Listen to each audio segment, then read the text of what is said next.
Hello बच्चों, आज अपन chapter 2 के लिए वीडियो नंबर लेकर के आए हैं 23 और इस वीडियो के अंदर अपन पढ़ने वाले हैं मादा जनन तंत्र के बारे में। इससे पहले जनन के ऊपर अपने 2 वीडियो हो चुके हैं। जनन के ऊपर जो पहला वीडियो था उसके अंदर अपन ने जनन की परिभाषा, प्रकार, इस तरीके की बातें पढ़ी थी और जनन के ऊपर दूसरा वीडियो था उसके अंदर अपन ने नर जनन तंत्र पढ़ लिया है। और आज अपन किसके बारे में पढ़ने वाले हैं? मादा जनन तंत्र के बारे में पढ़ने वाले हैं। तो जैसे नर जनन तंत्र को अपन ने 2 भागों में बांटा था, प्राथमिक लैंगिक अंग और द्वितीय लैंगिक अंग, ठीक इसी प्रकार से मादा जनन तंत्र को भी अपन क्या करेंगे? 2 भागों में बांट देंगे, प्राथमिक लैंगिक अंग और द्वितीय लैंगिक अंग। ठीक है। कोई पूछ ले मादा जनन तंत्र किसे कहा जाए या क्या होता मादा जनन तंत्र, तो अपन इसमें ऐसे बोलेंगे भाई मादा जनन तंत्र में मादा युग्मकों का निर्माण होता है और मादा युग्मकों का निर्माण होने के साथ साथ यहाँ पर निषेचन की व्यवस्था भी होती है और भ्रूण का जो परिवर्धन होता है उसकी भी व्यवस्था यहाँ पर पाई जाती है। तो जो मादा जनन तंत्र है उसको भी अपन कितने भागों में बांट रहे हैं? 2 भागों में बांट रहे हैं।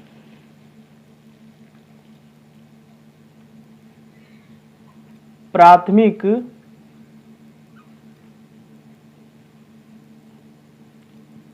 लैंगिक अंग और दूसरा क्या पढ़ेंगे? द्वितीयक लैंगिक अंग। जो प्राथमिक लैंगिक अंग है उसके अंदर अपन केवल एक अंग पढ़ेंगे, अंडाशय। क्या पढ़ेंगे? अंडाशय, ओवेरी। और जो द्वितीय लैंगिक अंग है इसके अंदर अपने को 3 अंग पढ़ने हैं, अंडवाहिनी,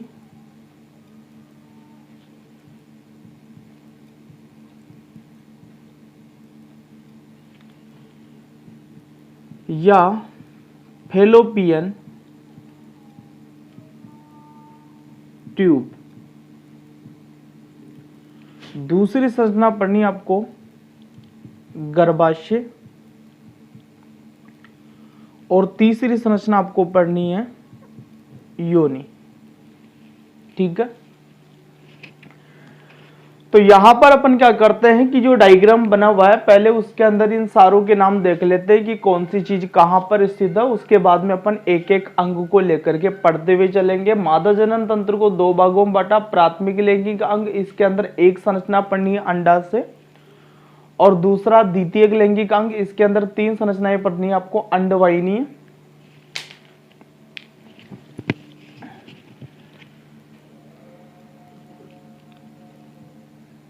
अंडवाहिनी, फैलोपियन ट्यूब, गर्भाशय और योनि। तो अंडवाहिनी या फैलोपियन ट्यूब, गर्भाशय और योनि। तो नाम देखते हैं सबसे पहले। तो देखो ये तो आपके उत्सर्जन तंत्र के भाग है, तो ये दोनों तो क्या है? वृक्क है। क्या ये दोनों तो वृक्क है। अब दोनों वृक्कों से एक एक वाहिनी निकल रही है, तो ये वास्तव में क्या है? मूत्र वाहिनियां हैं, दोनों मूत्र वाहिनियां।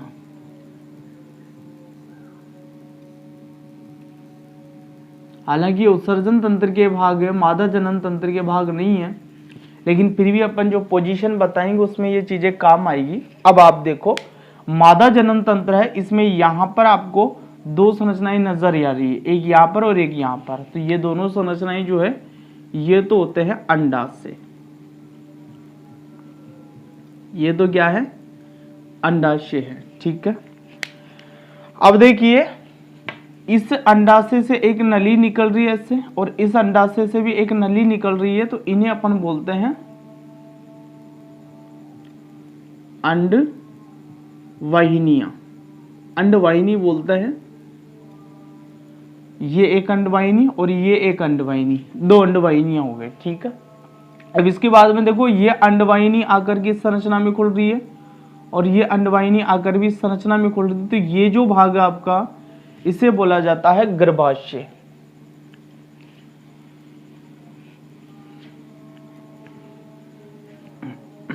इसे क्या बोला जाएगा? गर्भाशय बोला जाता है इसको। ठीक है, अब गर्भाशय के नीचे की ओर ये वाला जो भाग है, इसे गर्भाशय की ग्रीवा बोलते हैं अपन। क्या बोलते हैं इसको? गर्भाशय की ग्रीवा बोलते हैं। और ग्रीवा जो होती है आकर के इस भाग में खुलती, इस भाग को बोला जाता है योनि। ये जो भाग है इसको क्या बोला जाएगा? योनि बोला जाएगा। ठीक है, तो इस तरीके से अपन ने अभी क्या किया है कि इसके जो मादा जनन तंत्र है उसके चित्र के अंदर नाम अंकित किए हैं। थोड़ी सी चीजें और देख लो। ये दोनों वृक्क हैं, यहां पर जो होता है ये संरचना, इसे अपन बोलते हैं मूत्राशय। ठीक है, तो मूत्राशय क्या मादा के अंदर दाईं ओर स्थित होता है। ये दोनों मूत्रवाहिनी आकर के इस मूत्राशय में ही खुलती है और इसके बाद में ये मूत्र मार्ग, इसके द्वारा ये भी कहाँ खुल जाती है? जाकर के योनि मार्ग में जाकर के खुल जाती है।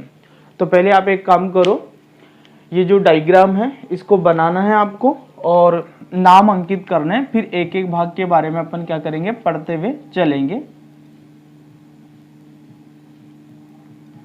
तो नाम अंकित करिए पहले डायग्राम बना करके और फिर एक एक को पढ़ते हैं अपन। हाँ, तो अब मिटा देता हूं मैं इन बातों को।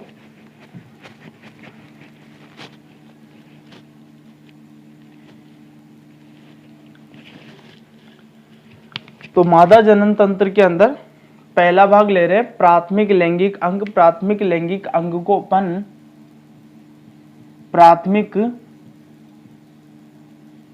जनन अंग भी बोलते हैं। प्राथमिक जनन अंग भी बोलते हैं क्योंकि इसी के अंदर क्या होगा? मादा युग्मक अंडाणु का निर्माण होगा। तो देखो, प्राथमिक लैंगिक अंग के अंदर हमें पता है कि क्या आता है? अंडाशय आता है। तो ये दोनों क्या है? अंडाशय हैं। ठीक है, तो देखो अपन यहां पर ये लिख सकते हैं कि मादा में एक जोड़ी अंडाशय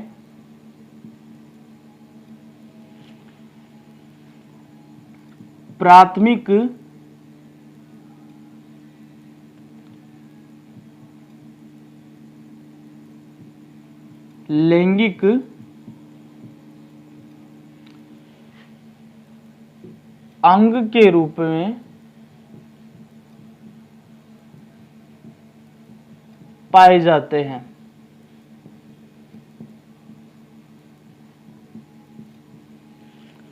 मादा में एक जोड़ी अंडाशय प्राथमिक लैंगिक अंग के रूप में क्या होते हैं? पाए जाते हैं। तो देखो, ये भी अंडाशय है और ये भी अंडाशय है। तो कैसे हैं? एक जोड़ी। एक जोड़ी का मतलब कितने हैं संख्या में? ये 2 है। ठीक है, अब अपन क्या करते हैं? पहले इसकी स्थिति बताते हैं। तो देखिए, मादा का ये जो पूरा भाग मैंने बनाया है ये उदर गुहा है। तो उदर गुहा में भी क्या होता है कि उदर गुहा का नीचे वाला ये जो पूरा हिस्सा है ये कहलाता है श्रोणी क्षेत्र। क्या कहलाता है? ये श्रोणी क्षेत्र कहलाता है, ये पूरा भाग।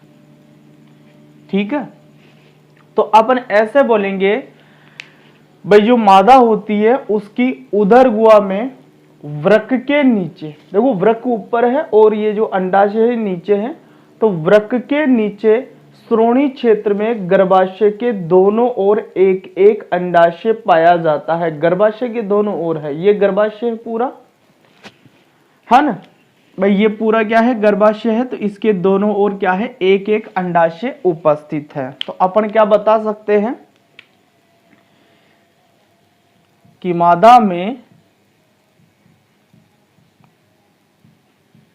उदर गुहा में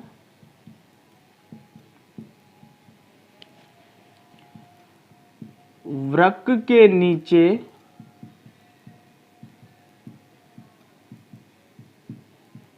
श्रोणी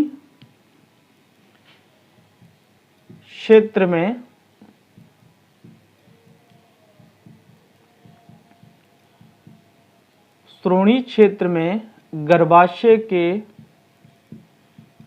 दोनों ओर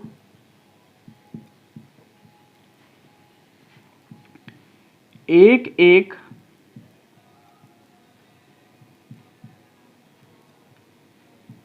अंडाशय पाया जाता है। मादा में उदर गुहा में वृक्क के नीचे श्रोणी क्षेत्र में गर्भाशय के दोनों ओर एक एक अंडाशय क्या होता पाया जाता है। तो स्थिति बता दी अपन ने दोनों अंडाशय की। अब आगे देखो कि अंडाशय जो होता है वो दो कार्य करता है। कितने कार्य करता है? ये दो कार्य करता है। पहला कार्य इसका मादा युग्मक अंडाणु या अंडकोशिका, मादा युग्मक अंडाणु या अंडकोशिका का निर्माण करना।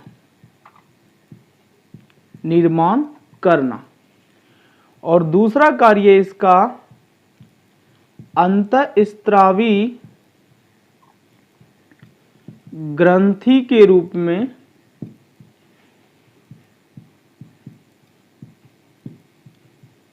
कार्य करते हुए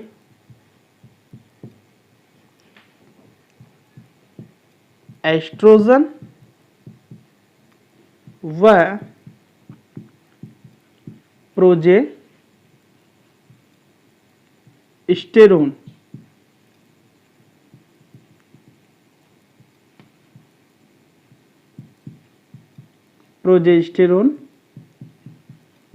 हार्मोन का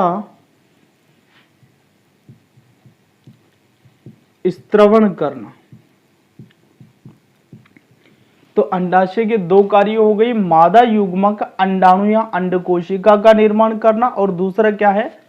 अंतःस्रावी ग्रंथि के रूप में कार्य करते हुए दो हार्मोन स्रावित करते, एस्ट्रोजन और प्रोजेस्टेरोन हार्मोन का स्त्रवण करना।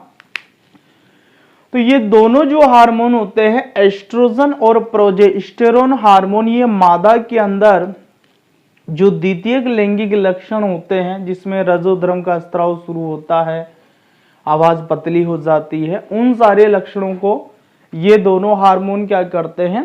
प्रेरित करवाते हैं। अब यहां पर अपन ये बात करते हैं थोड़ी सी कि भाई आपका जो अंडाशय है उसमें मादा युग्मक बनते हैं, तो वो मादा युग्मक कैसे बनते हैं? तो ध्यान देना,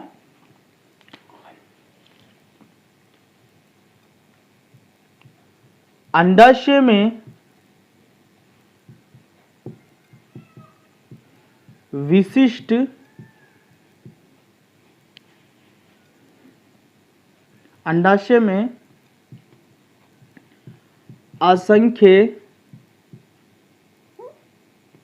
असंख्य विशिष्ट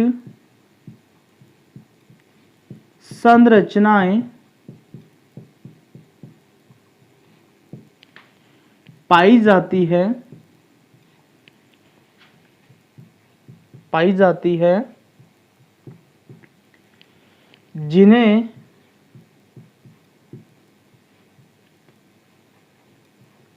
अंडाशयी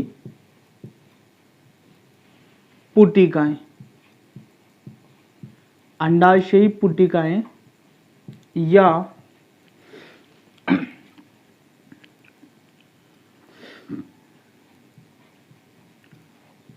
ओवेरियन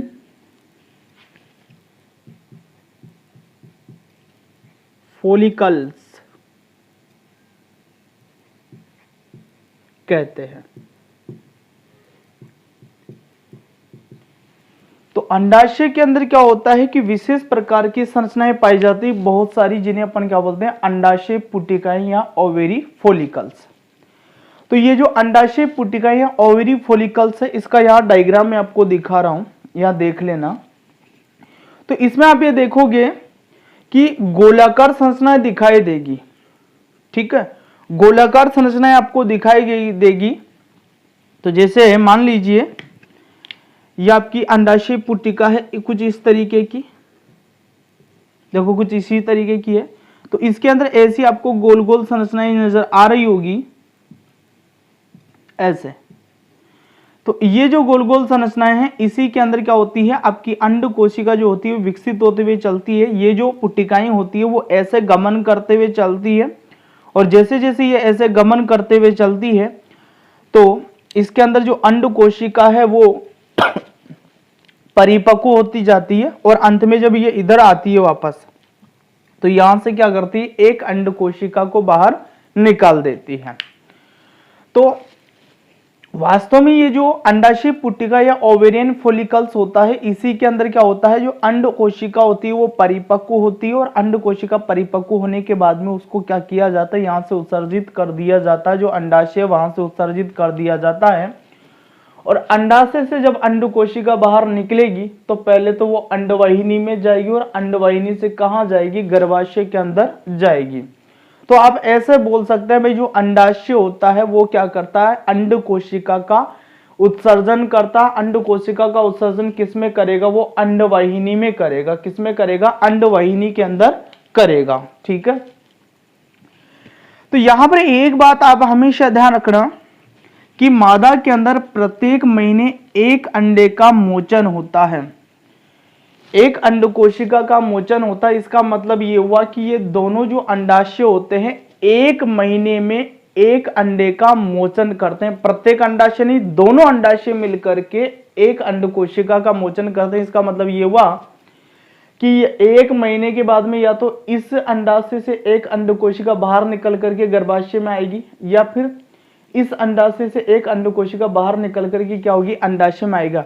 यदि मैंने ऐसा बोला होता है भाई प्रत्येक अंडाशय प्रति महीने एक अंड कोशिका का मोचन करता, तो क्या होता कि एक अंड कोशिका तो इधर से निकल करके आती और एक अंड कोशिका इधर से निकल करके आती, तो एक महीने में कितने अंडाणु आ जाते, 2 अंडाणु आ जाते। लेकिन ऐसा नहीं है, मैंने बोला है कि दोनों अंडाशय प्रति माह एक अंड कोशिका का मोचन करता है। इसका मतलब ये दोनों अंडाशय मिलकर के केवल एक अंड कोशिका का मोचन करते हैं।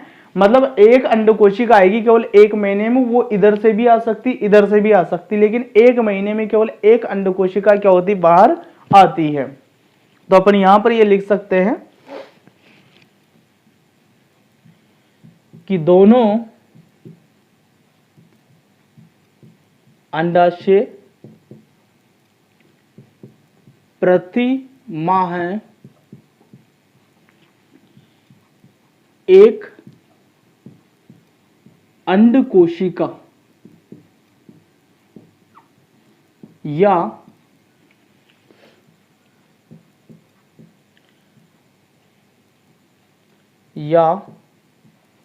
अंडाणु का मोचन या उत्सर्जन करती है, ठीक है। एक अंडाणु का मोचन या स्त्रवण करती, उत्सर्जन करती है, मतलब छोड़ती है एक अंडाणु, ठीक है। तो देखो प्राथमिक लैंगिक अंग या प्राथमिक जनन अंग है, उसके बारे में अपन ने क्या जाना है, एक बार दोबारा देख ले में सारी बातों को। पहली चीज अपन ने जानी है कि मादा में एक जोड़ी अंडाशय प्राथमिक लैंगिक अंगों के रूप में पाए जाते हैं। तो एक जोड़ी का मतलब संख्या में कितने ये अंडाशय, 2 है, ठीक है। दूसरी बात में अपन ने स्थिति बताई, मादा के उदर गुहा में वृक्क के नीचे श्रोणी क्षेत्र में गर्भाशय के दोनों ओर एक एक अंडाशय पाया जाता। तो देखो ये वृक्क है, ये वृक्क के नीचे उदर गुहा के अंदर यहाँ पर पूरा जो क्षेत्र है ये श्रोणी क्षेत्र। तो इस श्रोणी क्षेत्र में गर्भाशय के दोनों ओर क्या है, एक अंडाशय क्या है, उपस्थित है, ठीक है। आगे देखो कार्य में अपन ने क्या बताया है, 2 कार्य कर रहा है ये। पहला कार्य क्या है, मादा युग्मक अंडाणु या अंड कोशिका का निर्माण करना, और दूसरा कार्य क्या है इसका, अंतःस्रावी ग्रंथि के रूप में कार्य करते हुए एस्ट्रोजन और प्रोजेस्टेरोन हार्मोन का क्या करना, स्त्रवण करना। तो एस्ट्रोजन और प्रोजेस्टेरोन हार्मोन जो होता है वो मादा के अंदर जो द्वितीयक लैंगिक लक्षण है उनको प्रकट करवाने में सहायता करता है। अच्छा, अपन ने बात करी भाई अंडाणु या अंड कोशिका का निर्माण कैसे होता है, तो इसके लिए अपन ने क्या बताया कि अंडाशय में असंख्य विशिष्ट संरचनाएं पाई जाती है जिन्हें अंडाशय पुटिकाएं या ओवेरियन फॉलिकल्स बोला जाता है। तो ओवेरियन फॉलिकल्स जो होता है इसकी स्ट्रक्चर मैंने आपको यहाँ बता रखी है। तो इसके अंदर आप ये देख रहे हो कि कुछ गोलाकार संरचनाएं ऐसे गति करती हुई चल रही है।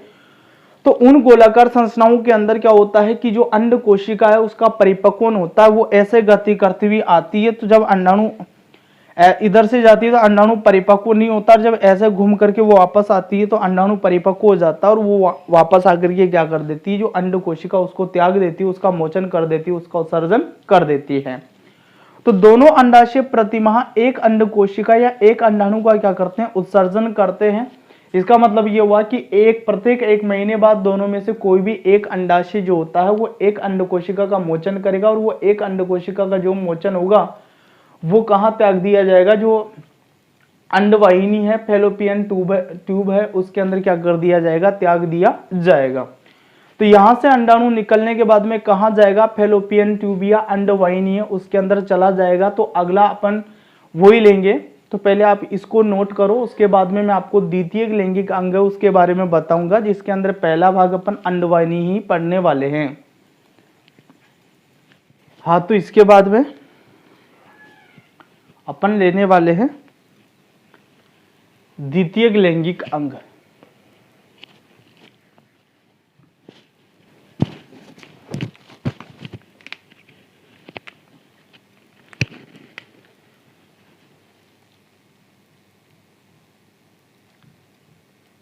द्वितीयक लैंगिक अंग। तो कोई पूछ ले भाई द्वितीयक लैंगिक अंग क्या होंगे मादा के अंदर, तो इसमें सीधी सी बात ऐसे बोलनी आपको कि मादा में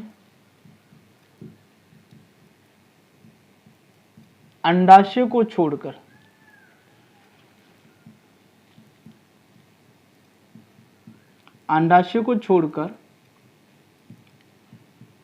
जो भी अंग जनन में भाग लेता है उन्हें द्वितीयक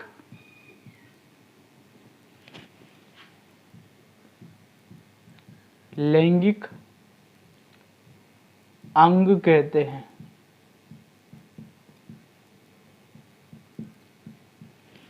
तो मादा में अंडाशय को छोड़कर जो भी अंग जनन में भाग ले रहा है, जो भी संरचना जनन में भाग ले रही है, उसे क्या बोला जाएगा, द्वितीयक लैंगिक अंग बोला जाएगा। और इसके अंदर मैं आपको 3 संरचनाएं बता चुका हूं। पहला अपन अंडवाहिनी के बारे में पढ़ेंगे, दूसरा अपन किसके बारे में पढ़ेंगे, गर्भाशय के बारे में पढ़ेंगे, और तीसरा अपने को किसके बारे में पढ़ना है,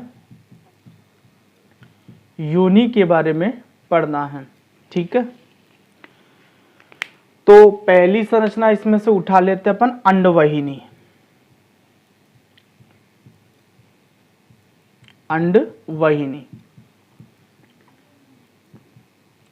तो देखो अंडवाहिनी कहां पर है, ये भी अंडवाहिनी है और ये भी अंडवाहिनी है। और भी नाम है इसको, जैसे इसको अपन बोलते हैं तो फैलोपियन ट्यूब,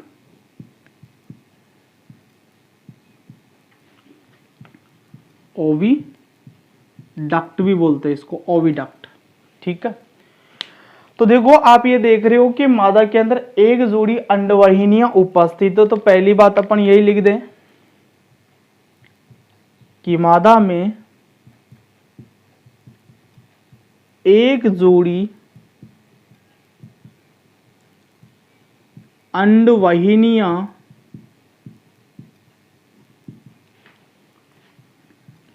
उपस्थित होती है। ठीक है, मादा में एक जोड़ी अंडवाहिनियां क्या होती है, उपस्थित होती है। कहाँ उपस्थित होती है, तो आप यही बताओगे भाई ये उदर गुहा में ही स्थित होती है और श्रोणि क्षेत्र के अंदर ही क्या होती है, उपस्थित होती है। दूसरी चीज देखो, अंडवाहिनियां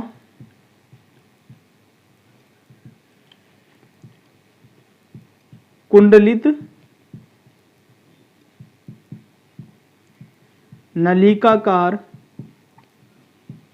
संरचना होती है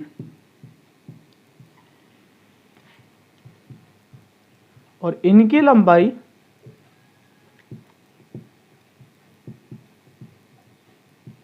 10 से 12 सेंटीमीटर होती है। कितनी होती है, 10 से 12 सेंटीमीटर होती है। तो देखो ये दोनों हैं अंडवाहिनियां। तो आपको थोड़ा सा कुंडलित नजर आ रही होगी, तो ये क्या है, कुंडलित होती है। कुंडलित होने के साथ में नलिकाकार होती है, यानी कि नली के जैसी होती है और इसकी लंबाई कितनी होती है, 10 से 12 सेंटीमीटर होती है। तो इसका एक सिरा तो अंडाशय से लगा हुआ रहता है और दूसरा सिरा जाकर के गर्भाशय में खुलता है। एक सिरा तो अंडाशय से लगा हुआ और दूसरा सिरा जाकर के किस में खुलेगा, गर्भाशय में खुलेगा। तो देखो यहाँ पर क्या है कि अंडवाहिनी का ये जो अंडाशय के पास वाला हिस्सा होता है ना, इसमें क्या होता है, अंगुली के समान प्रवर्ध होते हैं, जिन्हें बोला जाता है फिम्ब्रिया झालर। ठीक है, और साथ में इसके अंदर यहां पर एक छोटा सा छिद्र भी होता है जिसे बोला जाता है ओस्टियम। आपकी ये जो अंडवाहिनी है, यहां पर क्या होता है, इसमें एक छोटा सा छिद्र पाया जाता है और इसी सिरे पर क्या होता है, अंगुली के समान उभार भी होते हैं। तो वो जो छिद्र है उसको तो क्या बोला मैंने, ओस्टियम बोला। और यहाँ पर जो उंगली के समान प्रवर्ध उनको क्या बोला, फिम्बरी या झालर बोला। तो ये फिम्बरी या झालर क्या होते हैं कि ऐसे ऊपर की ओर लगातार गति करते रहते हैं। तो जो भी अंडाशय अंड कोशिका का स्त्रवण करेगी या मोचन करेगी, उसको ये फिम्बरी क्या कर देंगे, जो अंडाशय अंडवाहिनी होती है उसके अंदर की ओर क्या कर देते हैं, धकेल देते हैं। तो जो भी अंडाशय यहां से अंडाणु का मोचन होगा वो इस छिद्र से गति करता हुआ, अंडवाहिनी से गति करता हुआ कहाँ पहुंचता है, गर्भाशय के अंदर पहुंचता है। जैसे यहाँ पर है तो ये छिद्र है, तो यहाँ से जो अंड कोशिका है वो गति करती हुई कहाँ पहुंचेगी, गर्भाशय के अंदर पहुंचती है। तो आप यहाँ पर एक बात ये डाल सकते हैं बीच में कि जो अंडवाहिनियां होती है उसका एक सिरा तो अंडाशय से लगा होता है और दूसरा सिरा कहाँ जाकर के खुलता है, गर्भाशय में जाकर के खुलता है। तो यहां पर अपन लिख सकते हैं कि अंडवाहिनी का एक सिरा अंडाशय से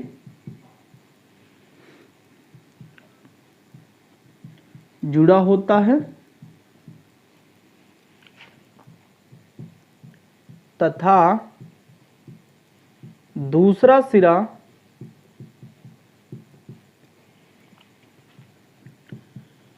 गर्भाशय में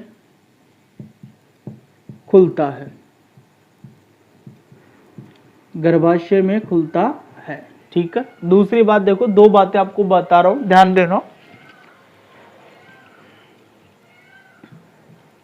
अंडवाहिनियां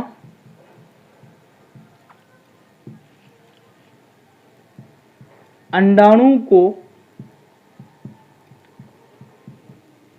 गर्भाशय में पहुंचाती है।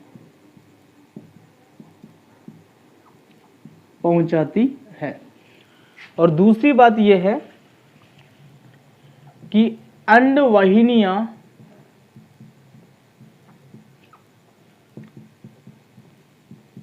निषेचन के लिए अनुकूल वातावरणीय परिस्थिति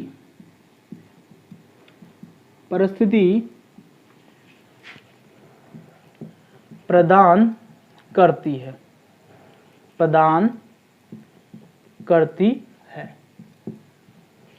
हाँ, तो सुनो ध्यान से।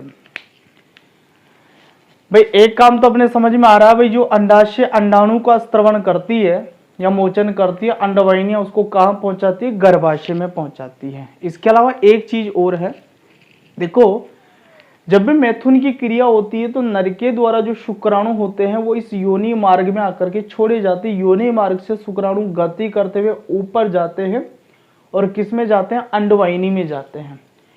इधर से तो अंडाशय से तो अंड कोशिका आती है और इधर से क्या होते हैं कि शुक्राणु आते हैं। तो इस अंडवाहिनी के अंदर ही नर युग्मक शुक्राणु और मादा युग्मक अंडाणु का निषेचन होता है। निषेचन और कहीं नहीं होगा, केवल अंडवाहिनी के अंदर निषेचन की क्रिया होती है। यहां निषेचन हो जाता तो हो जाता, इसके बाद में और जगह निषेचन नहीं हो सकता है। तो ये अंडवाहिनी ही क्या करती है, निषेचन के लिए अनुकूल परिस्थिति भी यहां पर प्रदान करती है। तो यहां से यदि अंडा निषेचित हो गया तो वो निषेचित अंडा भी इस अंडवाहिनी के द्वारा गर्भाशय में ही आएगा। और यदि मान लीजिए वो निषेचित नहीं हुआ है अंडकोशिका, तो वो अंडकोशिका बिना अनिषेचित होने के बाद में वो यहाँ से गति करती हुई किस में पहुंचेगी, गर्भाशय में पहुंचेगी। निषेचित होने की अवस्था में और निषेचित नहीं होने की अवस्था में दोनों में ही अंडकोशिका अंडाशय से निकल करके कहाँ जाती है, गर्भाशय के अंदर जाती है। तो हमने पढ़ लिया अंडवाहिनी या फैलोपियन ट्यूब या ओविडक्ट के बारे में, जिसमें अपन ने बता दिया भाई मादा में एक जोड़ी अंडवाहिनियां उपस्थित होती है। ठीक है, दूसरी बात देख लो, अंडवाहिनियां कुंडलित नलिकाकार संरचनाएं होती है। इनकी लंबाई कितनी होती है, 10 से 12 सेंटीमीटर होती है। अंडवाहिनी का एक सिरा अंडाशय से जुड़ा होता है और दूसरा सिरा कहाँ जुड़ा होता है, गर्भाशय में जाकर के खुलता है। क्या क्या कार्य करती है, तो अंडवाहिनी जो अंडाणु या अंडकोशिका उसको गर्भाशय में पहुंचाती, एक कार्य तो ये हो गया इनका। और दूसरा क्या है, अंडवाहिनियां निषेचन के लिए अनुकूल परिस्थितियां भी क्या करती, प्रदान करती है। तो इन बातों को नोट करो, उसके बाद में अपन गर्भाशय के बारे में पढ़ते हैं फिर। हाँ, तो इसको उतारने के बाद में आगे बढ़ते हैं अपन द्वितीय लैंगिक अंग के अंदर ही दूसरा भाग लेंगे, जिसका नाम क्या होता है, गर्भाशय।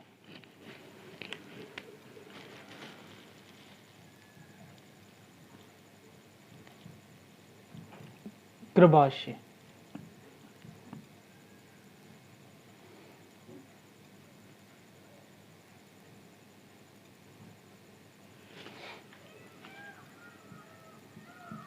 यूटेरस।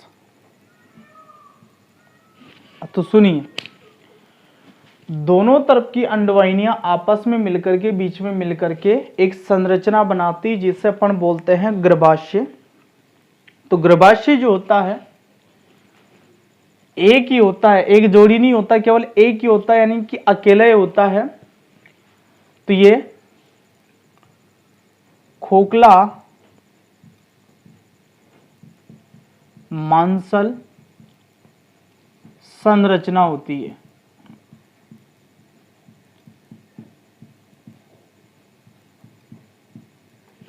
गर्भाशय कैसा होता है, खोखला मांसल संरचना होती है। तो देखिए ये गर्भाशय है, तो ये तो क्या है, इसकी दीवार है और अंदर से ये कैसा पूरा खोखला है। ये पूरा जो भाग है ये खाली है, खोखला है। ठीक है, अब आगे देखो, जो गर्भाशय ऊपर, इसका ऊपर का भाग तो चौड़ा होता है और नीचे का भाग संकरा होता जाता है, सकड़ा हो जाता है। ठीक है, तो गर्भाशय का ऊपर का भाग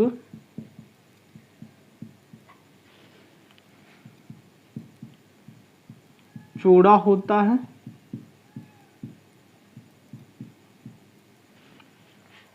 तथा नीचे का भाग संकरा होता है।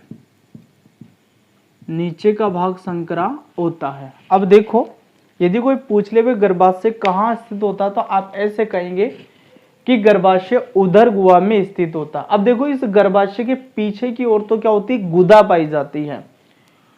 और आपको ये जो मूत्राशय दिख रहा है, ये क्या होता है, गर्भाशय थोड़ा सा ऊपर की ओर उठा हुआ रहता है। तो पीछे की तरफ तो इसमें क्या होता है कि गुदा होती है और आगे की तरफ इसमें क्या होता है, मूत्राशय होता है। तो उन दोनों के बीच में ये जो गर्भाशय है ये स्थित होता है। तो मादा में एक बात और है कि नर जो होता है ना उसमें यहाँ पर इस जगह पर क्या होता है कि मूत्राशय पाया जाता है, लेकिन मादा के अंदर एक्स्ट्रा यहाँ पर एक चीज आ जाती है गर्भाशय। तो इस गर्भाशय आ जाने की वजह से ये जो मूत्राशय होता है मादा में थोड़ा सा दाईं तरफ स्थापित हो जाता है। मादा में मूत्राशय बीच में स्थित नहीं होकर के कहाँ आ जाता है, दाईं तरफ आ जाता है। यहाँ पर देखो ये जो संरचना है ये क्या है, मूत्राशय है। तो मादा में जो मूत्राशय वो दाईं तरफ आ जाता है, क्यों? क्योंकि उसकी जगह बीच में क्या आ जाता है, गर्भाशय आ जाता है। तो जो गर्भाशय है वो कहाँ पाया जाता है, उदर गुहा के अंदर। जो गुदा और मूत्राशय उन दोनों के बीच में ये स्थित होता है, यानी कि इसके पीछे की तरफ तो गुदा या मलद्वार होता है, या मलाशय बोल सकते हैं आप। मलाशय स्थित होता है इसके पीछे की ओर तो, और आगे की ओर क्या स्थित होता है, मूत्राशय स्थित होता है। ठीक है, अब देखिए ये गर्भाशय, ये जो संरचना अपन ने यहां से लेकर के यहां तक बताई थी, ये गर्भाशय ग्रीवा बताई थी। यानी कि गर्भाशय का पिछला जो भाग होता है वो काफी संकरा हो जाता है, जिसे अपन क्या बोलते हैं, गर्भाशय ग्रीवा बोलते हैं। तो गर्भाशय ग्रीवा के द्वारा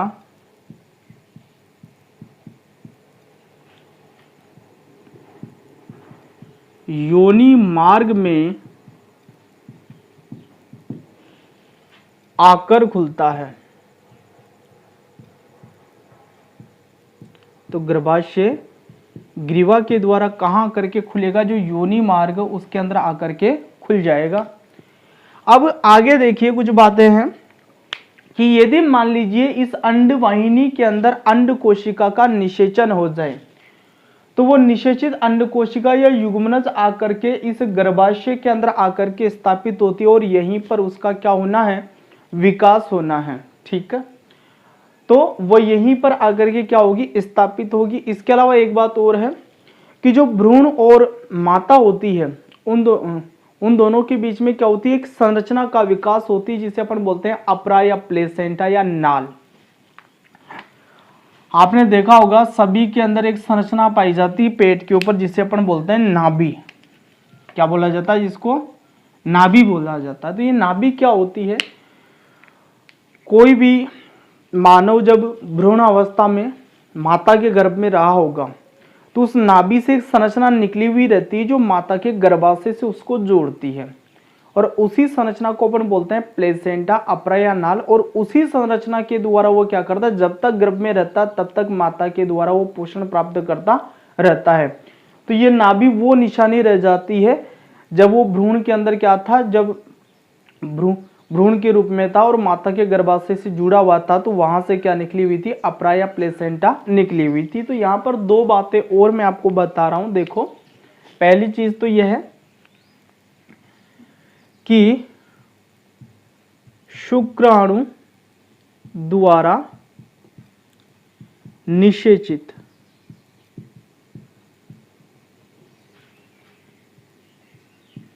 अंड कोशिका या युग्मनज, अंड कोशिका या युग्मनज, भ्रूण युग्मनज गर्भाशय में ही स्थापित होकर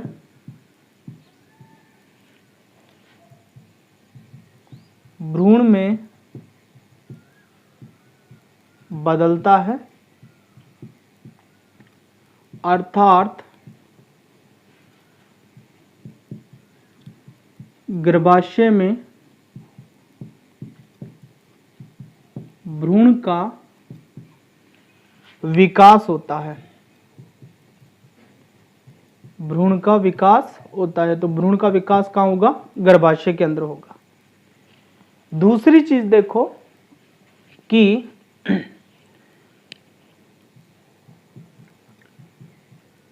गर्भाशय में ही प्लेसेंटा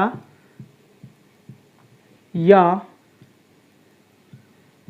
अपरा रोपित होती है, तो प्लेसेंटा कहाँ जाकर के रोपित होगी? गर्भाशय में रोपित होगी और यहीं से जो विकसित होने वाला भ्रूण है वो क्या करता रहेगा? पोषण प्राप्त करता रहेगा। तो यहाँ पर अपरा की भी परिभाषा में लिख देता हूं, माता के गर्भाशय व भ्रूण के मध्य पाए जाने वाले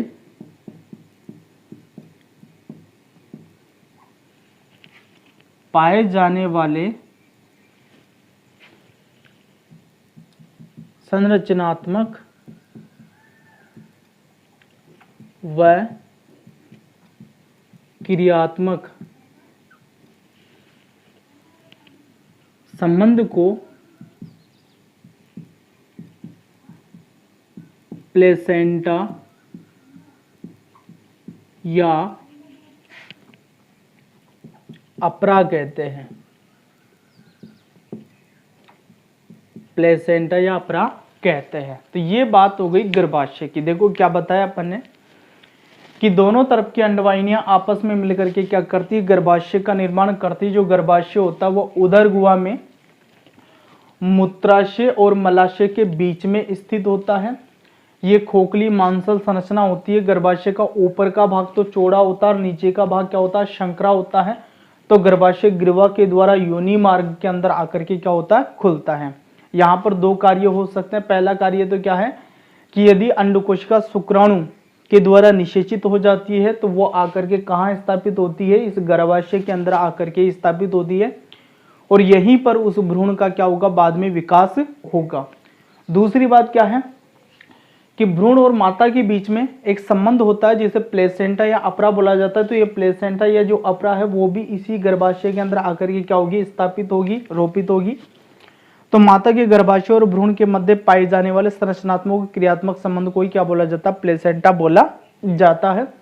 तो ये गर्भाशय की जानकारी हो गई आपके पास में। अच्छा, एक बात मैंने आपको बताई थी भाई, इसमें क्या होता है कि गर्भाशय आ जाने की वजह से मूत्राशय किस ओर स्थित होता है? दाईं ओर स्थित होता है। तो यह मूत्राशय से वाहिनी निकल रही है, मूत्रवाहिनी, जो चल करके कहाँ खुलेगी? योनि मार्ग में आकर के खुल जाएगी। तो ये गर्भाशय वाली बात है, इसको भी आप नोट करें। उसके बाद में लास्ट अंग अपन ले लेंगे योनीय वेजाइना। तो अब अपन द्वितीय लैंगिक अंग का जो तीसरा भाग है वो लेते हैं योनि या वेजाइना। तो देखिए चित्र में ये वाला जो भाग है यहां से लेकर के यहां तक ये क्या है? योनि है। तो इसके बारे में अपन बात करते हैं थोड़ा सा। तो देखिए यह मूत्राशय व मलाशय के मध्य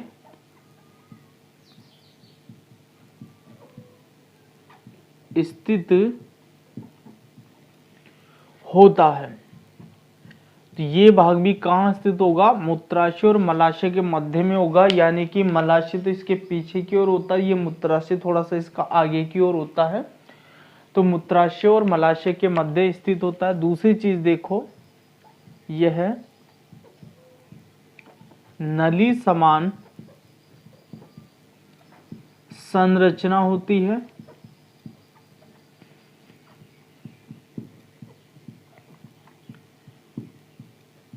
इसकी लंबाई 8 से 10 सेंटीमीटर होती है। इसकी लंबाई कितनी होती है? 8 से 10 सेंटीमीटर होती है। नली के समान होती है ये, और इसकी लंबाई कितनी होती है? 8 से 10 सेंटीमीटर होती है। अब देखिए ये जो योनि होती है, इसके लिए मैंने आपको पहले एक बात बताई थी कि नर और मादा के बीच में मैथुन की जब क्रिया होती है तो उसमें क्या होता है? जो नर होता है वो अपना पेनिस मादा की योनि में डालता है। इसका मतलब ये हुआ कि ये जो योनि होती है मादा के मैथुनांग का कार्य करती है, मैथुन कक्ष का कार्य करती है, और यहीं पर क्या होते हैं कि जो नर के शुक्राणु हैं वो छोड़े जाते हैं और यहाँ से वो शुक्राणु गति करते हुए गर्भाशय से होते हुए अंडवाहिनी तक पहुंचते हैं। तो अपन यहाँ पर ये लिख देते हैं कि योनि मादा के मैथुनांग या मैथुन कक्ष का कार्य करती है। मादा के मैथुनांग या मैथुन कक्ष का क्या करती है? कार्य करती है। ठीक है। अब इसके अलावा एक बात देखो कि मादा की जो योनि होती है उसके अंदर एक जीवाणु होता है लैक्टोबैसिलस। तो यहां मैं लिख देता हूं योनि में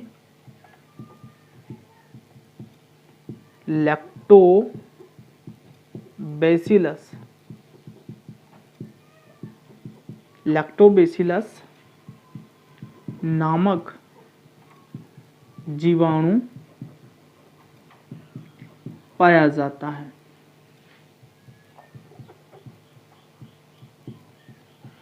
तो मादा की जो योनि है, इस योनि के अंदर लैक्टोबैसिलस जीवाणु पाया जाता है और योनि के अंदर एक चीज और होती है श्लेष्मा। तो ये लैक्टोबैसिलस जीवाणु क्या करता है? इस श्लेष्मा का किण्वन करता है और किण्वन करके इसको लैक्टिक अम्ल में बदल देता है। किस में बदल देता है? लैक्टिक अम्ल के अंदर बदल देता है। और इस लैक्टिक अम्ल के बन जाने के कारण योनि मार्ग जो होता है वो कैसा होता है? अम्लीय प्रकृति का होता है। तो योनि मार्ग कैसा हो गया? योनि मार्ग अम्लीय प्रकृति का होता है। क्यों होता है? क्योंकि यहाँ पर लैक्टिक अम्ल बन जाता है। ये जो लैक्टोबैसिलस जीवाणु है योनि में उपस्थित श्लेष्मा का किण्वन करके उसको लैक्टिक अम्ल में बदल देता है और उस लैक्टिक अम्ल की उपस्थिति के कारण योनि मार्ग कैसा हो जाता है? अम्लीय प्रकृति का हो जाता है। अब देखो आगे बात करते हैं अपन, तो सुनो ध्यान से। दो स्थितियां बता रहा हूं। यदि मान लीजिए शुक्राणु यहां से गति करते हुए अंडवाहिनी में अंड कोशिका का निषेचन कर दे तो वो युग्मनज में बदल जाएगा और युग्मनज वहीं से विभाजित होता हुआ गर्भाशय के अंदर आकर के रोपित हो जाता है। जो गर्भाशय होता है उसकी दीवार के अंदर आकर के धस जाता है और वो किस में बदल जाता है? भ्रूण के अंदर बदलता है और भ्रूण से बाद में शिशु बनता है और शिशु प्रसव क्रिया के द्वारा योनि के मार्ग से वापस क्या होता है? बाहर निकलता है। यदि मान लीजिए अंड कोशिका का निषेचन नहीं हो तो उस दौरान क्या होता है कि ये जो अंड कोशिका है ये तो आई रही है, साथ में जो गर्भाशय होता है इसकी दीवार क्या होती है? भ्रूण के विकास के लिए हर महीने मोटी होती है। तो जब निषेचन नहीं होता है तो ये जो दीवार मोटी हो गई थी ये टूट करके क्या होती है? मांस रक्त के रूप में योनि मार्ग से होते हुए बाहर निकलती है, जिसे अपन बोलते हैं ऋतु स्त्रवण या रजोधर्म स्त्राव बोला जाता है उसको। तो रजोधर्म स्त्राव के अंदर क्या होता है कि गर्भाशय की जो दीवार है वो टूटती है, तो इसमें मांस और रक्त की कुछ मात्रा क्या होती है? योनि मार्ग से होते हुए बाहर निकलती है। तो यहाँ पर मैं ये बोल सकता हूँ कि रजोधर्म का जो स्त्राव होता है या जो ऋतु स्त्राव होता है उसके लिए, और जो प्रसव की क्रिया होती है जिसमें शिशु यहाँ से क्या होता है? बाहर निकलता है, तो जो प्रसव की क्रिया उन दोनों के लिए ही जो योनि होती है वो किसका कार्य करती है? मार्ग का कार्य करती है। ठीक है।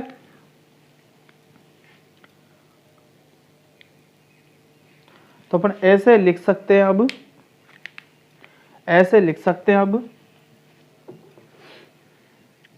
मादा में योनि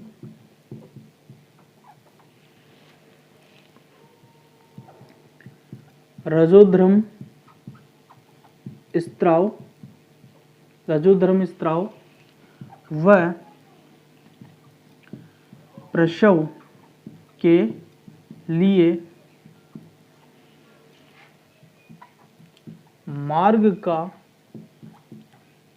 कार्य करती है, मार्ग का कार्य करती है।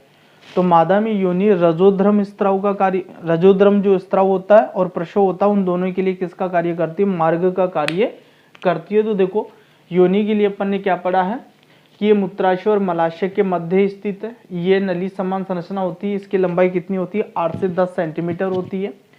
योनि मादा के मैथुनांग या मैथुन कक्ष का कार्य करती है। योनि में लैक्टोबैसिलस नाम का जीवाणु, और ये जीवाणु क्या करता है? योनि के अंदर जो श्लेष्मा होता है उसका किण्वन करके उसको लैक्टिक अम्ल में बदल देता है, और इसी के कारण योनि मार्ग किस प्रकृति का होता है? अम्लीय प्रकृति का होता है। और योनि क्या कार्य कर रही है? ये मादा में योनि रजोध्रम स्त्राव और प्रसव दोनों के लिए किसका कार्य करती है? मार्ग का कार्य करती है। तो योनि वाली बातों को भी नोट कर लो, फिर एक बार अपन इसको समराइज करते हैं। हाँ तो देखो अपने क्या किया, आज मादा जनन तंत्र के बारे में पढ़ा, तो उसको दो भागों में बांटा, प्राथमिक लैंगिक अंग और द्वितीयक लैंगिक अंग। प्राथमिक लैंगिक अंग के अंदर अपन ने अंडाशय के बारे में पढ़ा, तो इसके लिए अपन ने बताया कि जो अंडाशय होता है वो वृक्क के नीचे उदर गुहा में श्रोणी क्षेत्र में गर्भाशय के दोनों ओर स्थित होते हैं। तो कितने होते हैं? ये एक जोड़ी होते हैं, गर्भाशय की दोनों ओर एक एक स्थित होते हैं। और इसके अंदर क्या होता है कि जो अंड कोशिका उसका निर्माण होता है, और अंड कोशिका यहाँ से किसके द्वारा जाती है? अंडवाहिनी के द्वारा गर्भाशय में पहुंचती है। तो अंडवाहिनी का एक सिरा तो अंडाशय से जुड़ा होता है, दूसरा सिरा गर्भाशय में जाकर के खुलता है। ठीक है, अंडवाहिनी के अंदर ही क्या होगा? यदि निषेचन होगा तो अंडवाहिनी के अंदर ही होगा। इसके बाद में अपन ने गर्भाशय के बारे में पढ़ा, तो गर्भाशय के बारे में अपन ने क्या बताया कि दोनों तरफ की अंडवाहिनियां आपस में जुड़ करके गर्भाशय का निर्माण करती है। गर्भाशय ऊपर से चौड़ा होता है, नीचे से कैसा होता है? संकरा होता है। यहीं पर भ्रूण का विकास होता है। ठीक है, अच्छा, यहीं पर प्लेसेंटा जो संरचना है वो रोपित होती है। इसके बाद में अपन ने क्या किया, जो योनि है उसके बारे में पढ़ लिया। तो योनि के बारे में ये सारी चीजें आई गई, पर यहीं से मैथुन की जो क्रिया होती है उससे शुक्राणु क्या होते हैं? अंदर की ओर प्रवेश करते हैं। जो रजोधर्म का स्त्राव होगा वो इसी से बाहर निकलेगा। यदि प्रसव की क्रिया होती है तो शिशु भी इसी के द्वारा क्या होगा? बाहर निकलेगा। तो आज अपना मादा जनन तंत्र भी कंप्लीट हो गया है। इसके बाद में अगला जो वीडियो आएगा आपके, वो आएगा जनन की प्रावस्थाओं के ऊपर। तो तब तक पढ़ाई करते रहिए और मिलते हैं फिर नेक्स्ट वीडियो में।